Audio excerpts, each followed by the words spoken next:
I'm a dude, he's a dude, she's a dude, we're all dudes, hey! What's going on, everybody? Welcome to another fantastic Tuesday edition of The Den. I'm your Tuesday Cub, Will, as always. If you're wondering why I'm shirtless in today's video, why do you even need to ask? I mean, just take it all in, guys. Take it all in. Yes. Alright, but yeah, the story behind that is, I went swimming yesterday, and I got really sunburned, even though I put gallons upon gallons of SPF 50 on my back, and all over this right here. And yeah, I still got sunburned. The thought of even having a shirt on my back right now is just so excruciatingly painful. But yeah, moving on. It's Childhood Television Week here on The Den. Yay! I'm so excited because, personally, in my opinion, I grew up in the greatest decade to watch childhood TV shows, and that would be the 90s. I'm sorry, 80s babies, but you ain't got shit on us. Let's face it, Nickelodeon was at its all-time high in the 90s and the early 2000s. Cartoon Network was just getting bigger and bigger by the day. They had Toonami for all the anime fans, Boomerang for all the classic television fans, Adult Swim for all the teenagers slash stoners, slash people with really fucked up senses of humor like me. And then you had the Disney Channel, which was 100% Miley Cyrus free, yay! And the rest of television, which had no crappy reality TV shows, no Kardashians, no Honey Boo Boo Child. Again, the greatest decade in television. So why don't you go ahead and join me now as I take a stroll down memory lane and reminisce some of my favorite childhood television shows. First off, I'm going to start off with my favorite Saturday tradition as a kid. I would kick my parents out of the living room for this show every Saturday night at 8 o'clock. I would steal the remote, be like, no bitch, it's time to watch All That. Yes, All That is my favorite childhood television show on a Saturday night. Basically, it's the children's version of Saturday Night Live. I have no idea why I just had a brain fart there.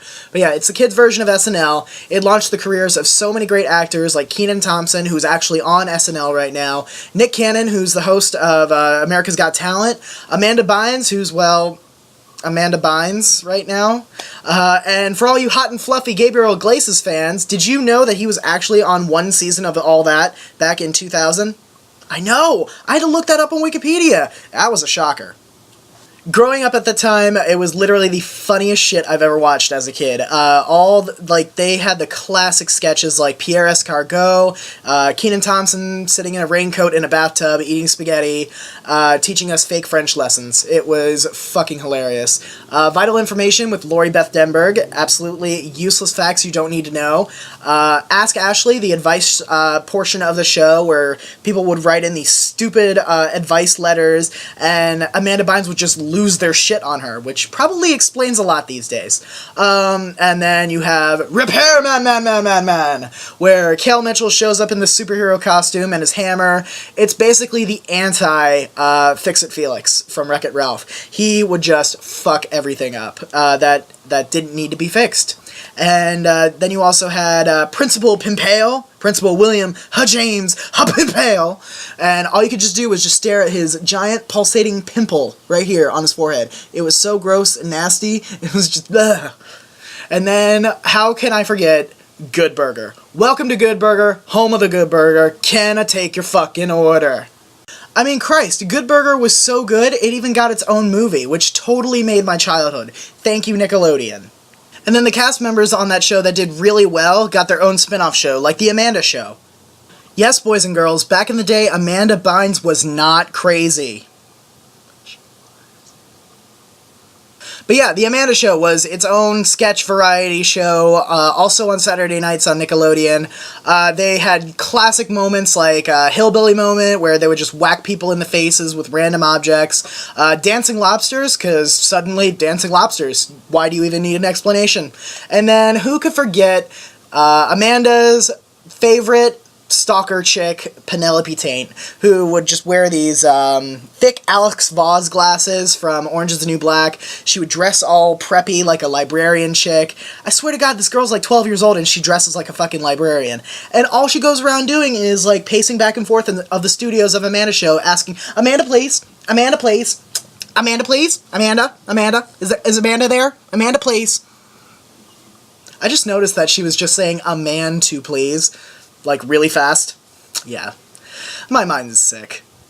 And then you also had Kenan and Kel. Kenan Thompson and Kel Mitchell got their own show off after all that, or I think during all that, actually. And it was like their own sitcom, really, based on their, like, lives, I guess? I don't know. It was really funny, and the big joke off of that show was Kel and his love for orange soda. I mean, who loves orange soda? Kel loves orange soda. Is it true? I do, ooh. And then you had other shows on Nickelodeon like Rocko's Modern Life, Ren and Stimpy, Are You Afraid of the Dark? Holy shit, that show used to scare the crap out of me. Clarissa Explains It All with Melissa Joan Hart. Hey Arnold, Hey Football Head. The Rugrats, Talking Babies, Going on Adventures. A baby's gotta do what a baby's gotta do. And, oh my god, Invader Zim! Holy shit. This show was, like, super dark. I have no idea how it ended up on Nickelodeon, but I'm very glad that it did. It was very dark, very random, and very just stupid, but I loved it. It was hilarious. And the character that made that show was Gur, the little robot slash mongoose dog that ran around causing havoc and, like, making tacos at the same time. I mean, that show has such a huge impact on me and my friends. My friend John actually has a tattoo of Gur right here on his arm. And then you have other shows on Nickelodeon like The Fairly Odd Parents, Doug. How could I forget Doug? Seriously, that was such a great show back in the early 90s. And then you have Cat Dog. Oh, man, those were the days. And those were just shows only on Nickelodeon. I didn't even touch Cartoon Network or the Disney Channel. My favorite shows on Cartoon Network, number one, obviously, Dexter's Lab. Because, come on, who does not dream about having a secret laboratory? He calls it laboratory for some reason, I never knew why. But a secret laboratory down in the basement where you conduct all your freaky-deaky science experiments and everything like that. If I actually had my own laboratory, I'd be so glad that I was an only child. Because, I'm sorry, if I had Dee Dee as a sister, I would strap that bitch to a rocket and launch her into the sun. Oh, bye, Felicia. Ooh. Yeah, she gone. She gone. And then, let's see. Oh my god, the Powerpuff Girls! Holy shit, they're bringing it back! Like, I read somewhere that they are bringing back the Powerpuff Girls. Back in the day, it wasn't really cool for guys to like the Powerpuff Girls, but you know what? I didn't give a fuck. Those chicks were badass. Sugar, Spice, Everything Nice, and Chemical X, Blossom, Bubbles, and Buttercup. God, they were such badasses. They would save the city of Townsville every single day from villains, monsters, Mojo Jojo, the Amoeba Brothers, him, which kind of looked like a cross-dressing devil thing, and then you had the mayor, who was a total ditz, and his assistant that ran the whole fucking city, named Mrs. Bells something. I can't remember her name right now, but you never would see her face. You would just see her from the necks down, and you would just see these big old breastises. And then, yeah, she ran that shit. And then other shows on Cartoon Network, Johnny Bravo, Everybody Do the Monkey! I know, that was terrible.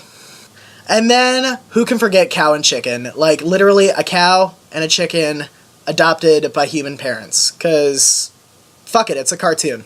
And then you have my other favorite shows on, like, the Disney Channel, or this is for my US Bears. Who remembers the Warner Brother Network, the WB? Which is, I think, is the CW now. I don't care. But the WB was so good back in the day, especially on a Saturday morning for kids. You had Pokemon, you had Pinky and the Brain, Nerf, and then you had the Animaniacs, Yakko, Wacko, and Dot. Oh my god, just such great television back in the day. And then on the Disney Channel, there was Recess, there was Pepper Ann, there was Lizzie McGuire, and then you had all the Disney Channel original movies, which were the shit. And then it all went to hell once Hannah Montana got on TV. But alas, that is just the tip of the iceberg of all my favorite shows I used to watch as a little kid. Unfortunately, I'm running low on time right now, so I should probably get going. What I want you to do is leave a comment below in the section and tell me what were some of your favorite TV shows growing up as a kid. I don't care if it was Lassie, Flipper, Rin Tin Tin, blah, blah. I don't care. Thundercats ho! But yeah, go ahead and like us on Facebook at facebook.com/menoftheden. Follow us on Twitter and Instagram at menoftheden and use the hashtag menoftheden. And we're also on Tumblr at menoftheden.tumblr.com. And go ahead and click the subscribe button. I don't know where exactly it is because I think this camera reverses or something like that. But yeah, thank you so much for watching. I will see you all next Tuesday. I hope you all have a great week. Bye, everybody.